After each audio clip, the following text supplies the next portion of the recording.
I'm Jonathan Ford. I'm proud to be part of the steering committee of the newly rebranded Colorado Citizenry Douglas County. Thank you all for making that happen. We really appreciate it. We also want to thank American Bistro for hosting us here tonight. Union. So, Union American Bistro. You got And, so be sure to order plenty of food and also drinks and tip as well. Well, it's been a few months since we've gathered. We've had a couple really big debates. We had nearly 200 in attendance for the Douglas County Commissioner debate. Thank you for that. And then we had nearly 300 in standing room only for the gubernatorial debate. So thank you again for being part of that and supporting us. And what a last few months it's been. The governor's race is making national news and late-time comedy shows. And for the wrong reasons. At times it's felt more like a circus in a campaign, but here we are. We got our ballots this morning. Meanwhile, the rumors that 2 Democrat candidates for major statewide offices, governor and attorney general, may be under investigation. Oh, Isn't that fun? that's sad. You really can't make this stuff up. But it sounds to me like the perfect time to begin our summer socials, which we will start in June and July. We're going to have one of them at 105 West Brewery, which we're going to do in July. And we also have a new Colorado GOP Chair who will be visiting us later this evening. But before we begin, let's remind ourselves while we're here, in a time when real conversation feels increasingly rare, without insults, without personal attacks, without treating those who disagree with you as enemies, Colorado Citizenry exists to create a space exactly for that. Civil and productive, competitive, not combative, open and respectful, and rooted in the idea that informed citizens make stronger communities. We gather citizens of goodwill to be encouraged, informed, and engaged, so we can stand together to support one another's constitutional rights to live, think, and speak freely. The role of Colorado Citizenry is not to tell people what to think. Our role is to provide open and fair forums where citizens can hear directly from those seeking to represent us and who do represent us, learn from them, learn their ideas, learn their vision, and their plans for Colorado and Douglas County, and then walk away empowered to make your own decisions. But before I turn things over to Kyle, one final note. Colorado Citizen is run entirely by volunteers. There are no paid staff members, but our events do cost. So if you're able, we welcome your support. You'll find a QR code on your table, and any amount is appreciated. And as a 501c3, of course, your donation is tax deductible. So thank you again for being here, for being actively engaged citizens. And as we like to say here, liberty loves company. Thank you.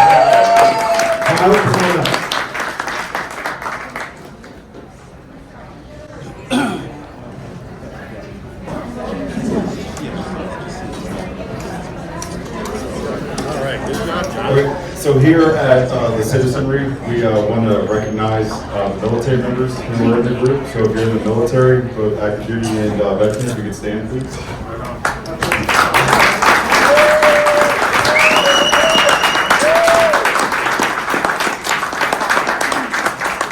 And if you have any first responders stand also.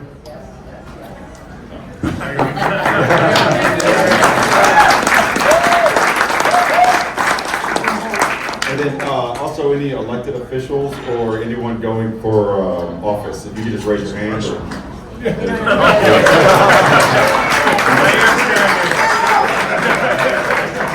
Okay, and if everyone would stand and join me with the Pledge of Allegiance, I'll do my best not to block the flag. We're all shifting.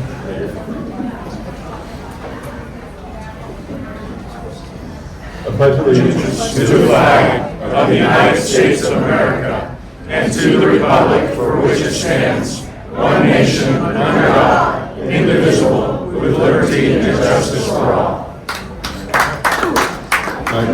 Give the microphone to Deborah. Thank you, Kyle. Kyle is a first responder. He is with the Sheriff's Department, so let's give Kyle a applause. Great. Well, I do have to say, it is so good to see you all. When we say Liberty Loves Company, we mean it. We've missed seeing each and every one of you. Thank you for being here.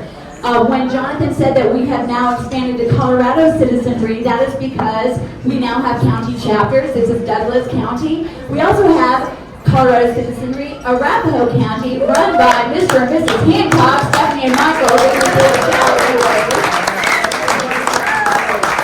And if you know anyone in Arapahoe County, then please make sure to reach out to them because they're going to be launching soon. For our summer socials, we will be having one in Douglas County and one in Arapahoe County so that we can all come together and enjoy one another's company.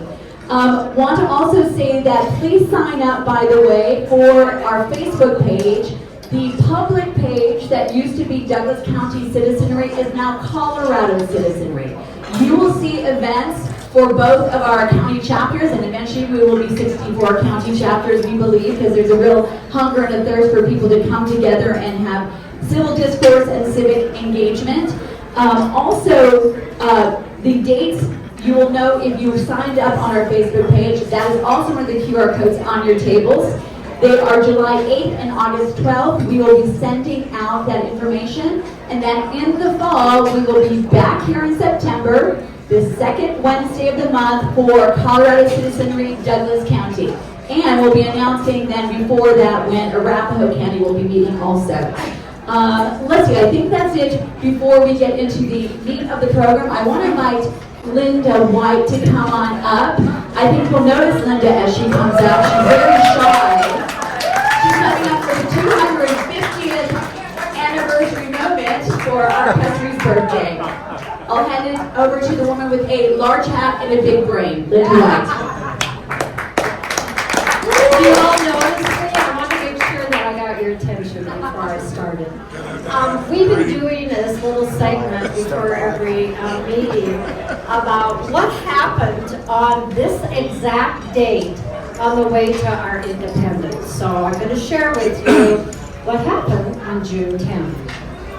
On June 10th, 1776, exactly 250 years ago, the Second Continental Congress met in Philadelphia, and something that feels really American formed a committee.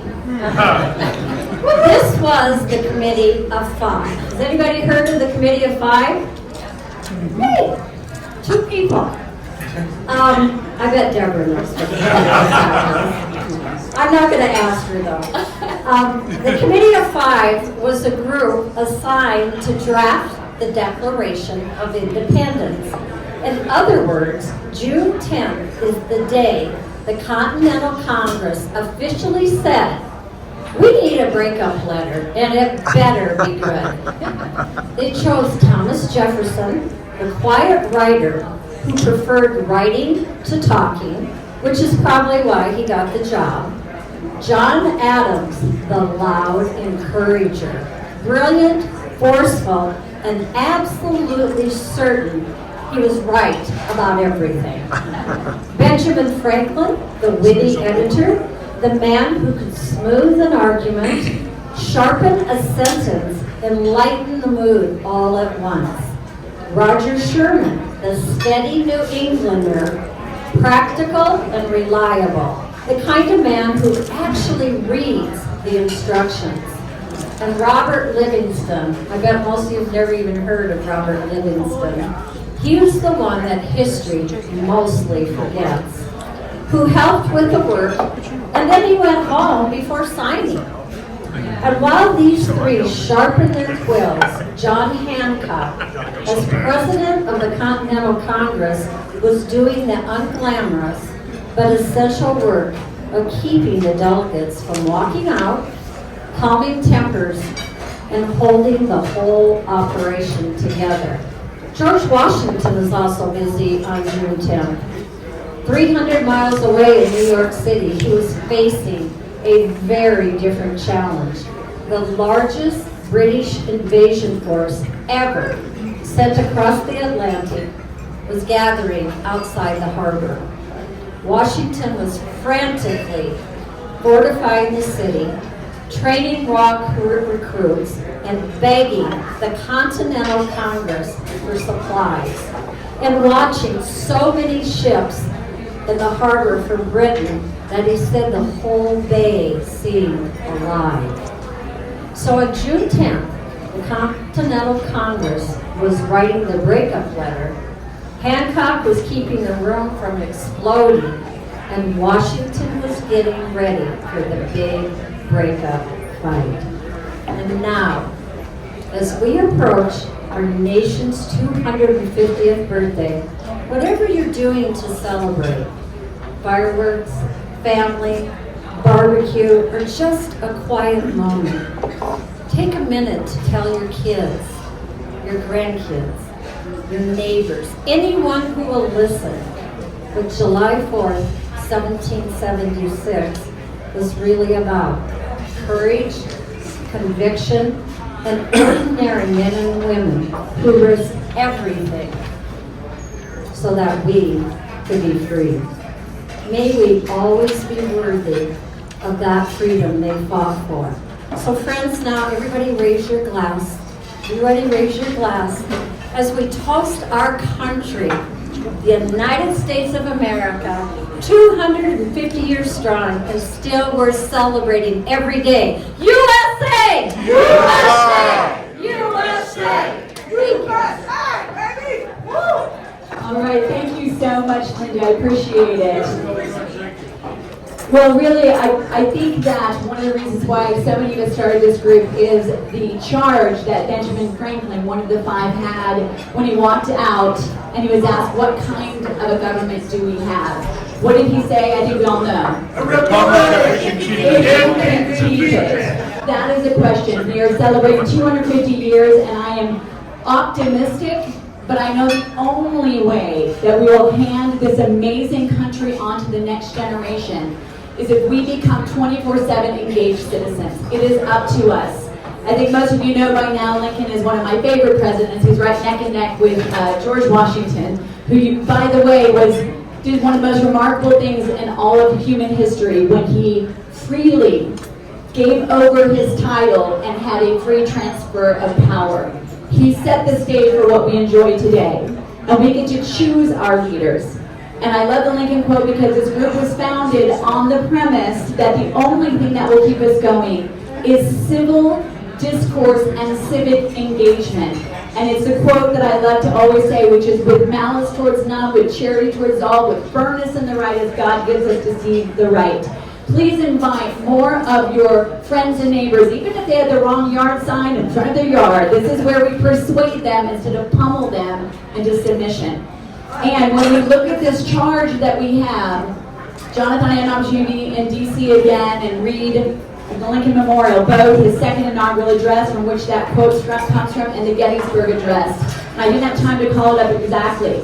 But when we think about this country and our charge, he said, looking at that battlefield, that is now up to us, the living, to basically make sure they did not die for nothing. That the price that they paid, we will continue to ensure that this government of the people, by the people, for the people will continue. That's for you and I. That's for the people here who have chosen to serve. And in that vein, I want to lay out some of the guidelines. You heard our mission statement. Our guidelines here are, we agree to disagree and still treat one another with respect. No name calling, no yelling, no interrupting. People who choose to step into the arena, whether they win or not, I believe deserve a lot of appreciation because it's not easy. I know that. It is not easy. And so we're going to proceed that way. We will have a question and answer period, and when we do, we ask that it is a question and that it is done respectfully. We do believe in vigorous discourse because that is what makes us all better, and we do agree that we will not all agree with one another all the time. I would say if I was a identical twin, I would not agree with myself 100% of the time. That's not the point at all. Okay, with those guidelines, I do want to let you know, and we do take this seriously, if someone breaks those rules, you will be given a one-time warning. If you do it again, you will be asked to leave. Because we believe in freedom of speech and the right to assemble and not interrupting that for the others who are here. Okay, that was my stern mom moment. I'm moving on. Okay, The reason why we're having this panel, and I want to thank the folks that are here. Craig Steiner, the new GOP chair, is coming up from Monument, so he'll be coming up towards the end. We'll have our last 15 to 20 minutes with him. But the reason why we're having this is because Colorado is based on an independent spirit. We're about to have our 150th anniversary. And we've somehow gone from that, coming out to the Wild West so we can live however we wanted to without government interfering, to really big government. And we have an opportunity while the statewide races, particularly the governor's race, tend to take all the attention. These folks here are going to share with us that it's really at our local level, at the state legislature level, where we can make the biggest difference. And we have to, because whoever the governor is, we are just one seat away from being in the super minority in both houses, in both the Senate and the House. And that would make it a veto-free majority. That would not be what we want to see for our state. So we're going to talk about that. I do have to say before we begin, we are a 501c3. We do not endorse candidates, but we do believe in balance, because that is what makes our state and our country great. So I want to introduce our wonderful panel. I will go in order. Well, actually, I'm going to jump around. I'm going to tell you why we have each person here. House Minority Leader, Representative Jarvis Caldwell. We wanted someone from leadership from both the House and the Senate side. So Jarvis, thank you for being here. We also have House Caucus Chair, Anthony Hartsook. We have Senate Minority Assistant Leader, Senator Lisa Frizell. We did ask Senator Cleve Simpson to be here, but he's all the way down in the southwest corner, and he's getting a little bit of a break, hopefully, from being up in our neck of the woods. And we are very honored then to have Senator John Carson joining us. We have 2 from the Senate and 2 from the House, so thank you. I'm going to really quickly, before we get into this conversation, talk about why one-party rule for the last 8 years has been very unfortunate for our state. When you look at every single direction that Colorado has gone in, it's gone in the wrong direction with one-party system. And I want to tell you, I'm not advocating for one-party control on the other side either. We are better when we hear from a wide variety of viewpoints. We are now #1 in violent crime. We are now 50th in housing affordability. We are going in the wrong direction. We went from 5th for economic growth to 41st. We can take it back, but it takes every single one of us, and it takes being informed on what we can do. So I'm going to launch it with kind of that rosy picture. It may look bleak, but guess what? We can turn this around if we are all engaged. So I want to go down the line, and I want to ask you all, first of all, tell me your hardest moment and the biggest win you think in this last legislative cycle. Oh, thanks, Dad. So I guess one of the ones that was the most defeated kind of dovetails on exactly what she was just talking about is I ran a piece of legislation that was called the Ireland Trade Commission. 26 or 27 states across the country currently have it. And what it is where the legislature has a commission with Ireland to facilitate business trade. Ireland is the gateway, moves into not only the European Union, but also England. 450 million consumers over there, basically. We do a lot of trade internationally. We huge, whether it's agriculture, used to be oil and gas, but they've kind of hammered that a little bit, energy. So those are the things we're doing. Governor Post wanted to hijack it and put it under the executive branch, and I said no. And we got into a tit for tat, and he wasn't going to yield, I wasn't going to yield, so we ultimately had to kill the goat. But the high point was called the Sexual Assault and Strangulation Bill, so House Bill 1290. First time in over a decade, mind you, first time in over a decade that we got legislation through that increased violent assault and strangulation from a Class 6 felony to a Class 2 felony. And the man named Marsh right there came down to testify from Brockler's office in Judiciary because we knew that was going to be a fight in there.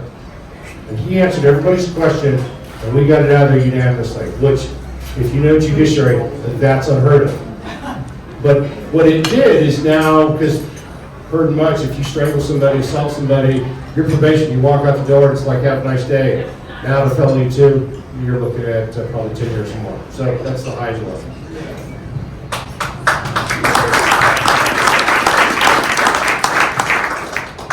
Well, good evening. It's so great to see so many familiar faces and new faces. So welcome to all of those of you who are here for the first time. So I'm Lisa Frizell. I represent Parker and Castle Rock in the Senate.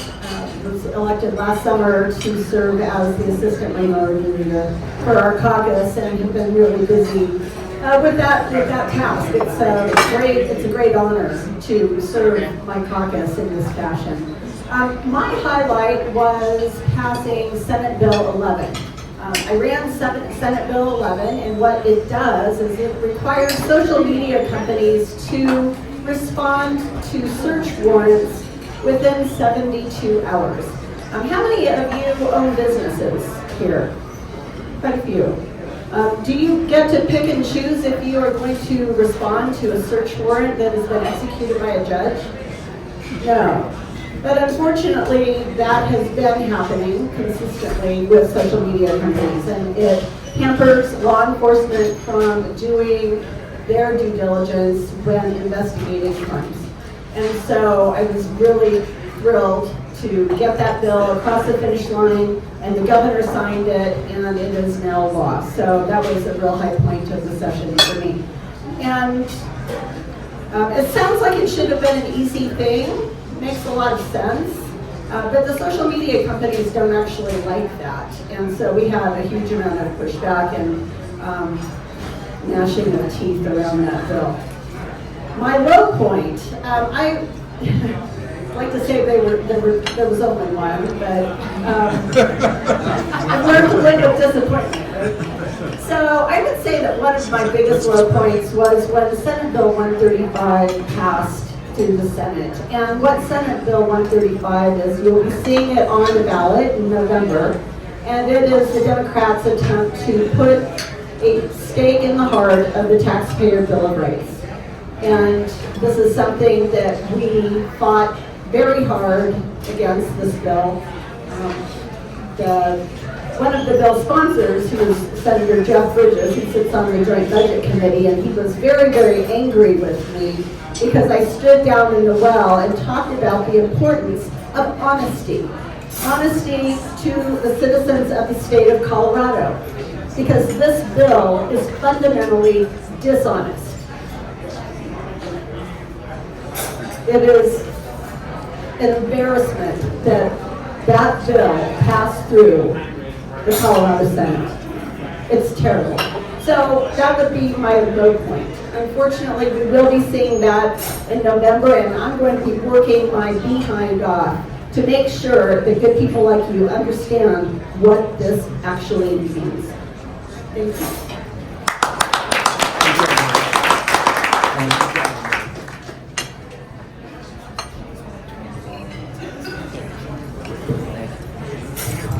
Thank you very much. And first and foremost, thanks Deb for inviting me out here. So I represent Northern El Paso County. So I'm in Monument, Palmer Lake, Air Force Academy, Black Force, that area. So, but I love Castle Rock. I will say Castle Rock cost me a lot of money because about every other weekend my wife figures out a reason she needs to go to the outlets. And so actually, yeah, bringing in revenue.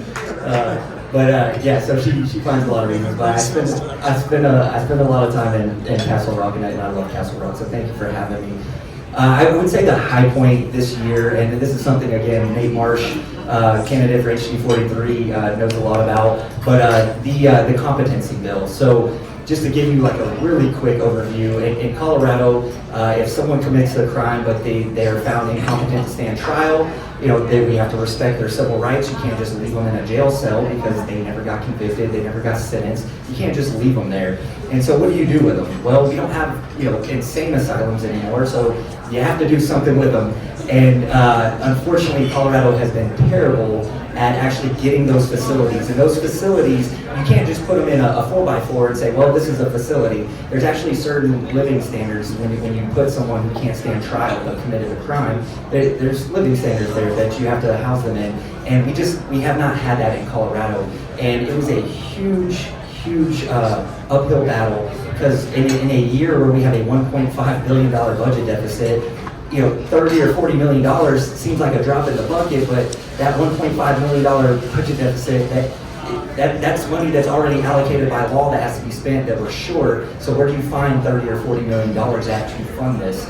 And thankfully, the governor himself made it a priority. We made it a priority in the legislature. I was on it with the Speaker of the House. To give you a perspective of how big of a task this was, the annual budget, the long bill, right, was 660 pages. This single bill, the competency bill, is what we refer to it as.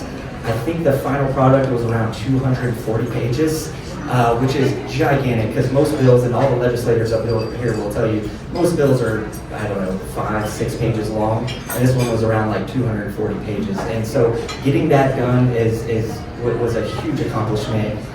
In Monument in 2024, a person who was incompetent to stand trial was in a drive-through of a McDonald's parking lot and ran over a mother in front of her adult daughter and drug her 100 yards through the parking lot and killed her in front of her daughter. And that individual, when he went to court, it was reported that he said, well, I'm going to be released anyways because I can't stand trial and you have nowhere to go. And that person got released. So, not to scare anybody, and I'm pretty sure everybody in here is pretty pro-Second Amendment, but keep yourselves protected. But there are literally people who murder people in Colorado and rapists walking around Colorado because we have not had somewhere to put them. And with this bill being passed, signed into law, that is changing. And so that was a huge win. As far as bad or frustrating, overall, just when I said at the beginning of session, I said, okay, we have a $1.5 billion budget deficit. What are we going to do? Are we going to actually cut spending where we need to cut spending? Or are we going to try to raise revenue? Well, we ended up passing a $46.8 billion budget deficit, which is the biggest budget that we've ever, $46.8 billion budget, not deficit, which is the biggest budget in the history of Colorado. And with bills like Senate Bill 135, we're looking to just take more out of the people in Colorado instead of actually making the cuts we need to. We've grown our government since Jared Polis came in 2019. We've grown it by almost 7,000 state employees. The state budget in 2019 was $29 billion. And again, we just passed a $46.8 billion budget, so that's a 60% increase since 2019. So anytime you hear people say, well, we can't have nice things because of Tabor or anything like that, remind them that since Governor Polis came into office, we've grown the budget by 60%, even though our population's only grown by, I think, around 11% cumulatively. So, don't buy into the lies. The budget is bigger than ever, and they're trying to find new ways, like decoupling from the federal tax system to get more money out of you. And I think that's the most frustrating part of the whole session. I'd like to applaud that. That's Well, good evening, everyone. Happy to be here, and thank you all for your engagement and involvement in deciding the future of our state. 150 years, we got our hands full to figure out where we're headed from here. I would say the most disappointing piece of legislation for me, Senator Frizell mentioned Senate Bill 135 to put basically to eliminate Tabor on the ballot.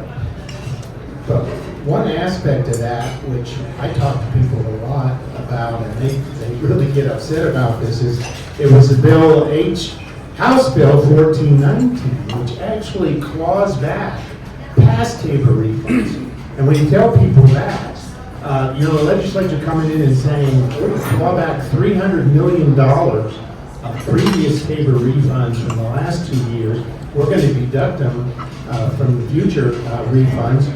I don't know exactly how they're going to do that. If we get rid of Tabor, then we deduct that. But basically, the philosophy of the legislature is they just don't care about people getting their Tabor refunds.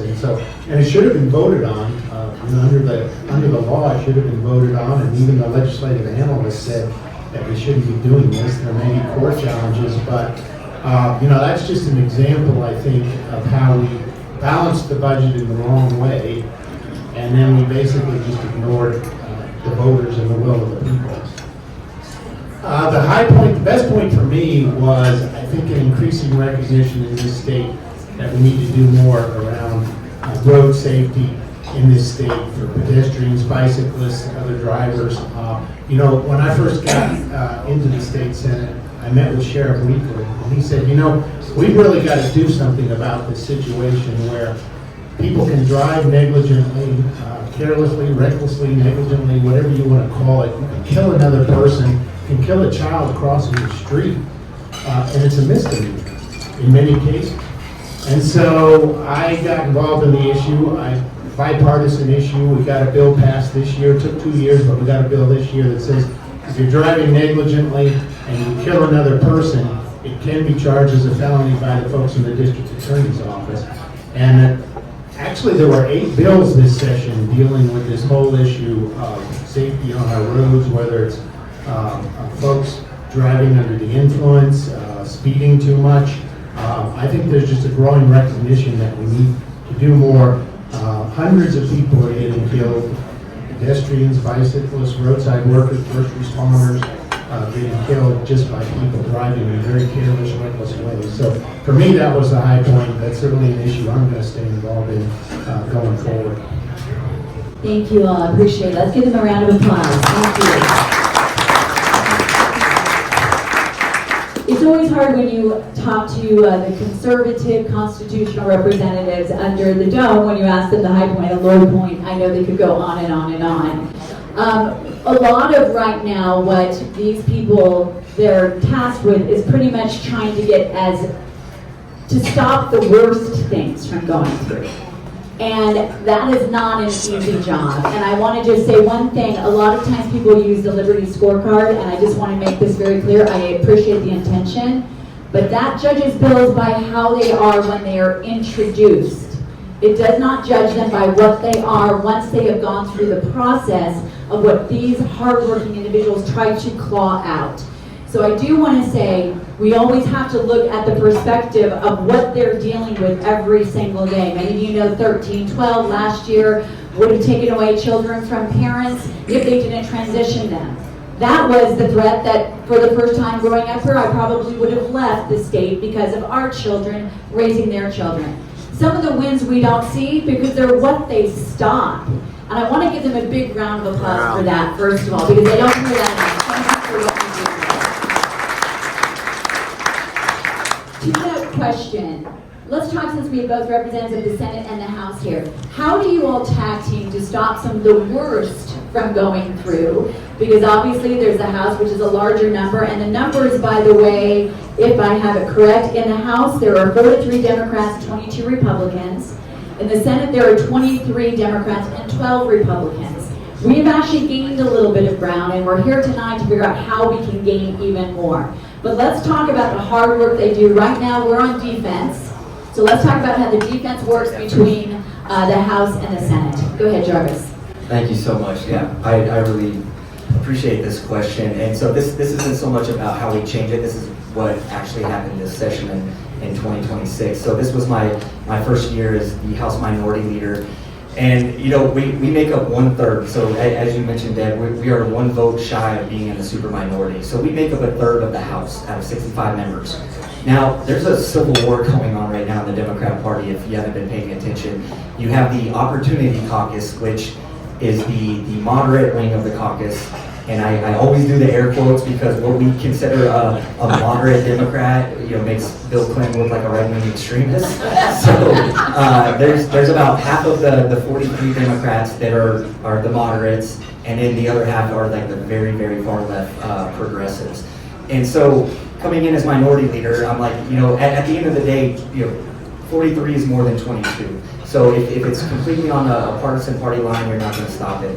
However, the progressives continue to run these really, really anti-business bills. Some very, we killed an immigration bill this year, which was pretty incredible, pretty amazing if you compare it to other years and what has passed through. So we killed some very anti-business bills, but the way we did that was, what I do as minority leader, and Anthony Hartsook is very much a part of this, is we go and we find, on the committees, we find those moderates, and we go, hey, look, this is how this is going to affect your district. This is really too far to the left. This is going to crush this industry in your district. Do you think your voters really want you voting yes on this just because there's a D next to the name on the bill? And we were very effective, and there was quite a few, and I'm sure Rep. Hartsook probably knows a bunch off the top of his head, but we killed some really horrible bills in House committees by teaming up with those moderates. And so most of our committees are 11-person committees, 7 Democrats and 4 Republicans. So in order to kill a bill, you have to flip 2 Democrats. And so as long as the 4 Republicans stay strong, which we generally do, you flip 2 reasonable Democrats, and now it's a 6-5 vote, and we kill those bills. And so that's how we did it this year, and we were very effective. It would be a lot easier if we just had more people, because then we'd have more people on the committees, and we'd only have to flip 1 or hopefully none. That's what we're going to be talking about. Would anyone else like to add to that as far as also between the House and the Senate? Well, I'll just mention an issue that we did prevail on, and it was this issue of extreme indifference. I don't know if anybody, all of you, are familiar with this, but for some reason, some of the more progressive Democrats in the legislature wanted to get rid of this provision in our code where you can charge a felony, first-degree murder. You know, for example, out here, let's say someone is driving by drunk, they just opened fire into a house, killed 2 or 3 or 4 people. That can be charged in Colorado as first-degree murder. And these folks were coming in and saying, well, we're the only state in the nation that does this, and we really need to, take a look at that. And so they came out with this bizarre bill that said, in order for extreme indifference to apply, you have to kill more than 1 person. And, it just got progressively worse from there. They had all these strange exceptions in the bill.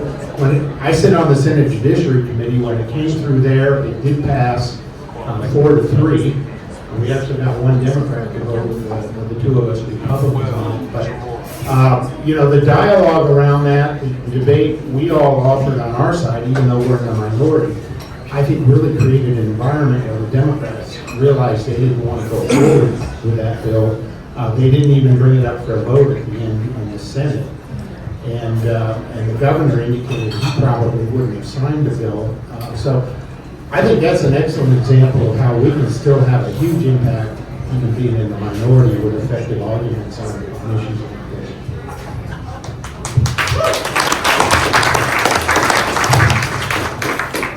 So just looking at the numbers, there were 626 bills introduced this session altogether. That's actually lower than it's been typically for a while. Of those, 177 were PI'd or were killed. And I think that's an important number. That's a lot, right? That's almost 30% of the bills were postponed indefinitely or killed. And they were postponed indefinitely for reasons that Senator Carson just talked about. Is if you have an effective committee that is working hopefully as it should, we can pull over some of those more moderate Dems. Sometimes they want to kill the bill and they need us, and that happens. And so it's one thing to say, go down there and fight those Democrats, and we do, but we also have to work with them to kill extremely bad legislation. And that's something that I think that we get better at.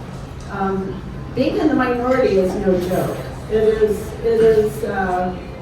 very challenging and sometimes disheartening, because there are some things that we literally can't stop.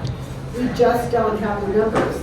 But we do work across the aisle to kill bad legislation. I was really excited on the last day that we killed, there was a bill brought by the far, far left who seem to think that, if you employ people, you are evil. And I think that's really what some of them think, that you're some sort of slave master or something. And they created Colorado's version of OSHA. And so this bill is Colorado's OSHA, which is a federal thing, but we would now have businesses subject to Colorado's OSHA and federal OSHA. I don't know how that would work. We killed that bill on the Senate floor the last day of session, and that was huge.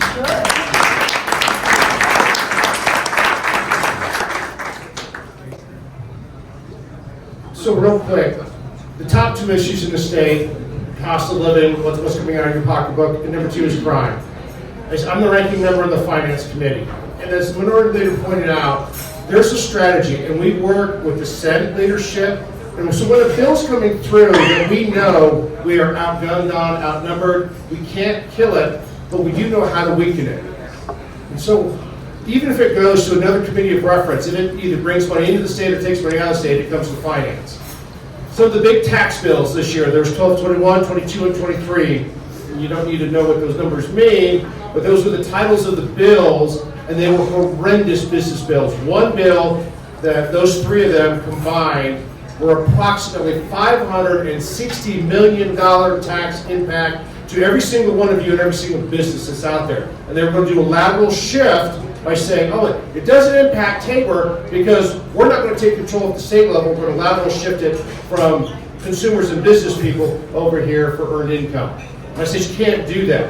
And so we argued this in finance. There were four heavily far-left progressives. Two of them now are termed out. That was Tatone and Woodrow. But we still have Zokai and Garcia.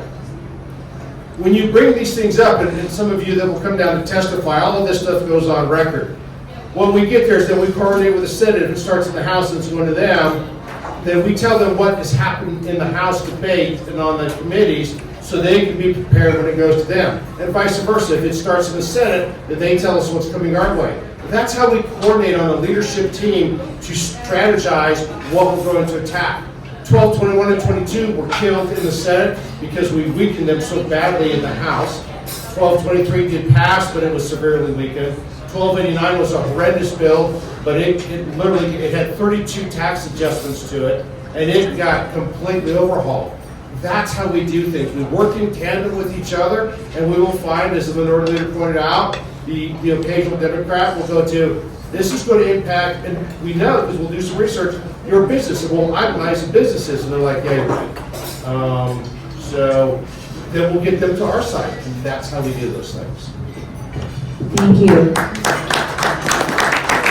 The good news is, if you know your history, the 300 almost beat the entire Persian army. So we can do this. We can block them on. And I do think that was an important point that you all represented and brought up. When somebody automatically condemns somebody by saying they're working with Democrats, we have to look at where we are. The Overton window has shifted so far over here. We're just working to get Colorado back to center. And if there are some, it depends on what people are working with Democrats on. If it's to take away our rights, then that's a problem. If it's to stop bad bills, that's a different way of looking at it, and I think that's important.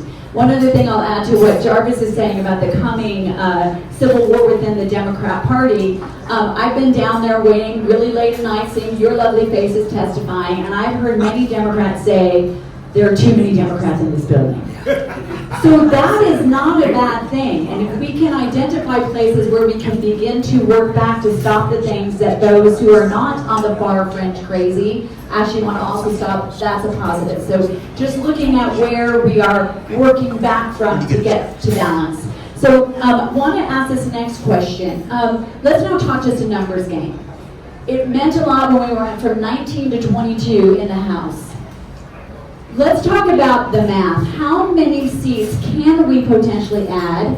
And what kind of difference will that make? Obviously, there'll be a couple of cycles before we get to even 50-50 split, or maybe even a majority. But we've got to begin now. Talk about the numbers and what we need to do. All right, thanks. We'll play tag team here.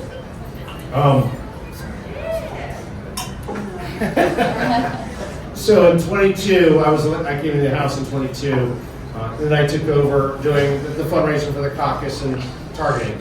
And as they've heard me 1,000 times on the House floor, I'll talk about my military background, my business background. I'm like, we need to have a plan.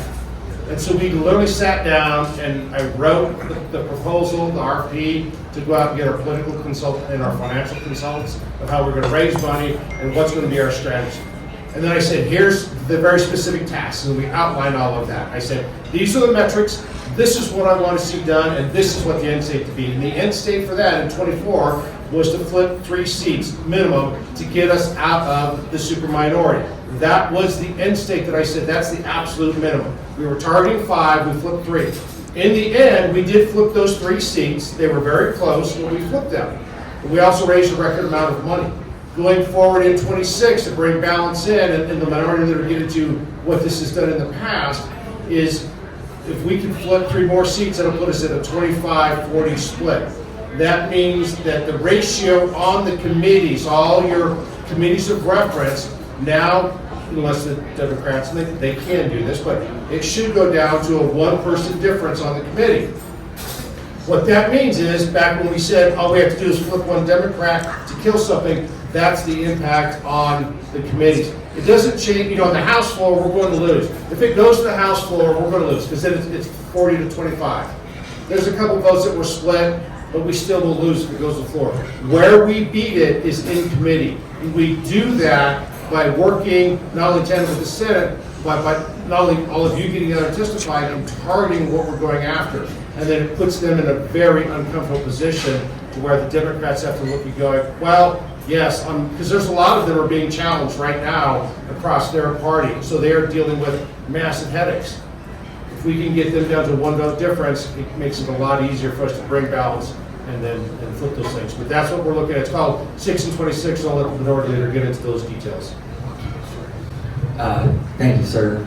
I don't really have a whole lot to add to it other than I just want to highlight, I'm in Douglas County. I'm the only non-Douglas County representative up here. I just want to highlight how important Rep. Hartsook is to the strategy and literally like build the strategy from the ground up. Because frankly, from what I understand, we really didn't have a strategy until Rep. Hartsook and it was Rep. Frizell at the time came into office there and laid out this plan and flipped. It was the first time in 10 years that we flipped multiple seats in that house, which is a huge deal to get us out of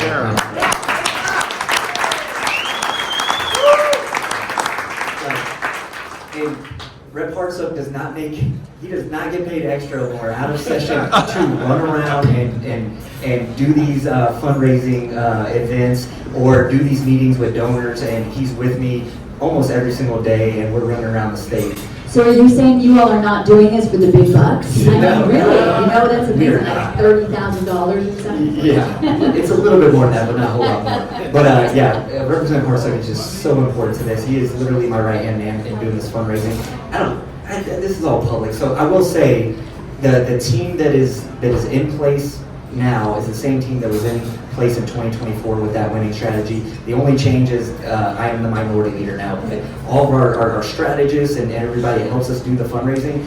And I will say that we are doing very, very well on the fundraising side because we're bringing so many new donors to our caucus, and they're going, look, I've lived in Colorado for this many decades. I've lived here my whole life. I've raised my kids here, but I'm sick of this, and I have the means to leave. And if something doesn't change in the next election cycle or two, I'm gone. So what can I do to help out? And we're bringing so many new donors to the party, which is really helpful.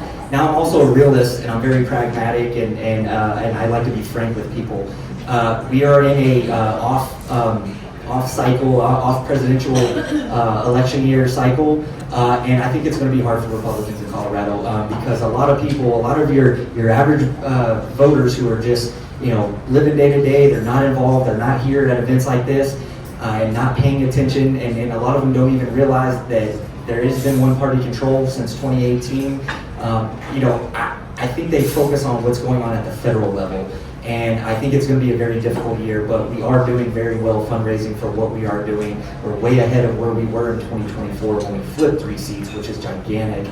And we're just going to keep grinding it out and keep getting out there. And the last thing I'll say, is when Charlie Kirk was murdered, I remember just with all the watching the news and reading comments on social media and hearing from people saying, you know what, we're going to work harder than ever. We're going to get out there and we're going to do everything we can, and we're going to change things. And then we had school board elections shortly after that, and they were rough. They were rough all across Colorado. They were rough down in El Paso County too. We had a few good wins there, but we definitely had some seats lost that we should not have lost. And so I'm worried. I'm worried that maybe we're losing the momentum here. And so we have to keep that up. And the fact that you all are here, brings me hope that you are getting involved and you want to know what's going on and you want to know how you can get more involved. And we really appreciate it.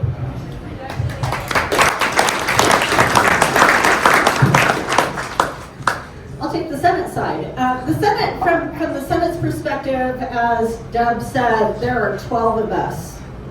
The dirty dozen, right? 12 of us versus 23. And yeah, we do find success, but we need more members. Our caucus must grow. 2 years ago, with our races, we were really playing defense, and we came away from 2024 even. We didn't win any seats, we didn't lose any seats. We won one and lost another, so it was a wash.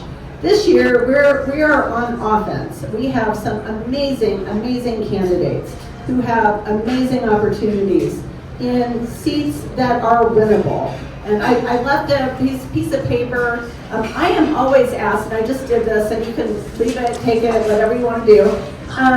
But I'm always asked, how can I help a candidate? How can I help? And so we put this together. It's got websites on it, and these folks really need hard side money. This is because when we're talking about raising money, I'm raising money with the Senate Minority Leader, Cleve Simpson, and we're raising money, mostly soft side money. So we ask to get donations to the Senate Majority Fund, and that is soft side money. We will divert that money to candidates' campaigns. They never get it. They don't get a check from us, but we use it for mailers and other means of getting out the vote. These candidates need hard side money. They need money in their bank account so they can do mailers, so they can do digital ads, and all of those things, all of the things. Because we can't always help with some of that. So that's why I put this on your table. We have Tier 1 and Tier 2 races. This gentleman to my left, not the far left, it's so good to see you. Your right. John Carson is our #1 priority. John Carson must come back to the Senate. He's an amazing representative for Highlands Ranch, Lone Tree, and Castle Pines. We are blessed to have him, and we want him back. He is our #1 priority. We also have 2 other races that are really, really important. And this is a math problem, right? We know where the voters are leaning in these districts, and so we know where we can really, really put money in and get results. And one of those is Senate District 3, Dana Charles. Okay, you might know Senate District 3 by the current Senator, Nick Hendrickson, who is the great author of that legislation to legalize prostitution. Remember him? Yeah, he's not running again, mostly because Dana Charles has been boots on the ground since the beginning of 2025, and I think she scared him off. Yay. She's an amazing candidate, and we need to get her across the finish line. We want that seat. The other one is a seat that we want back, that we lost 4 years ago, and that's up in Loveland. Rob Woodward, Senate District 15. He is really working hard. He's a great candidate. Former senator, it was his seat. He's got a bit of a chip on his shoulder because he wants his seat back. And we want crazy Janice Marchman gone. Because she's crazy. So we have other seats that are on here that are top priorities for the Senate. We are on the offensive. We are also being very successful in raising money. But we need your help. These candidates need your help directly. Because a digital ad is expensive. Those lovely text messages that you get on your phone, they cost a lot of money. Mailers, horribly expensive. And when you're talking about a Senate district, we have to mail to twice the number of people that the House do. It's a bigger job. So, anyway, so that's my spiel. We have an amazing, one of our amazing candidates, Danielle Lamb.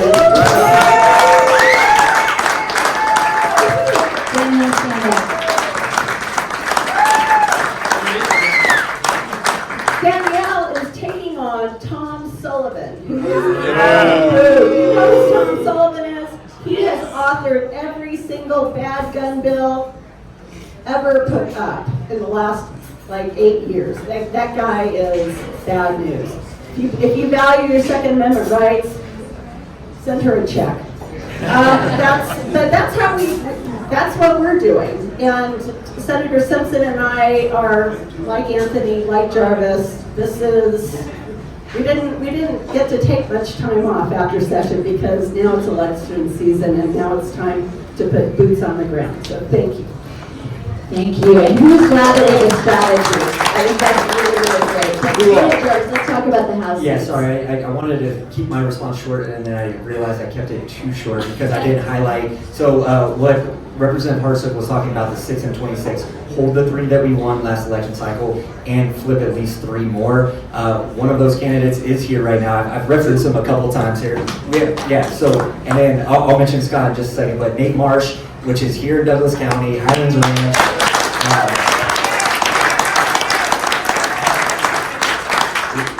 He works for a guy, you may have heard of him, his name's George Brockler. I don't know if you've ever heard of him. But he is one of our top priority seats here. And I'm sorry to break the news to you, Nate, but you will be sitting on Judiciary Committee. And so all of those horrible crime-related bills that come through the legislature, you will be there.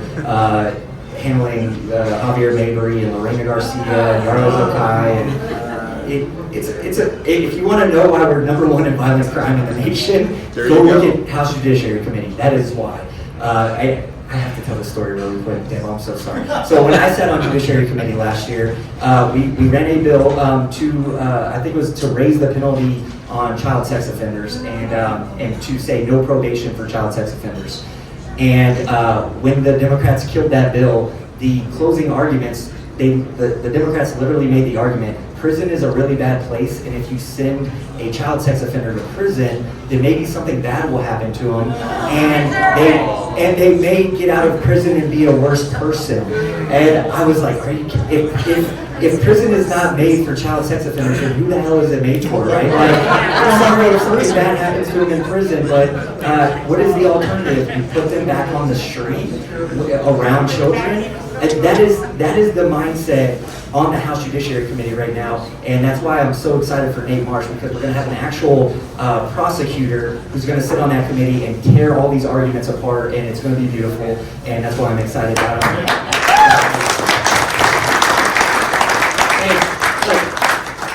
Let's just be honest, Bob Marshall is awful.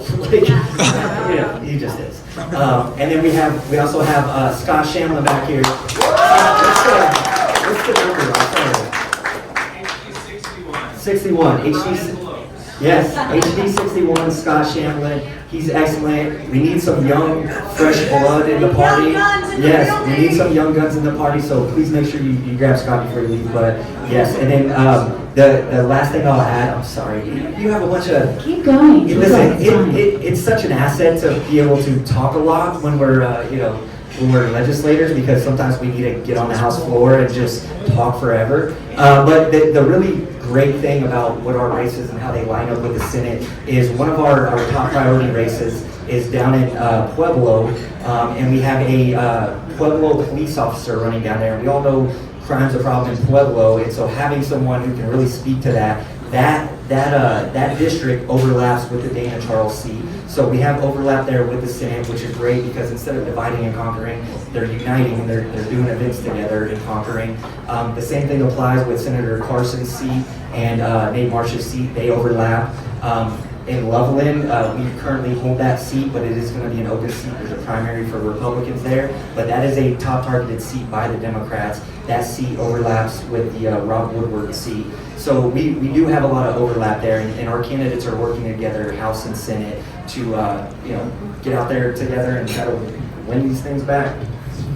Thank you. Let's give them applause for the strategy they were doing.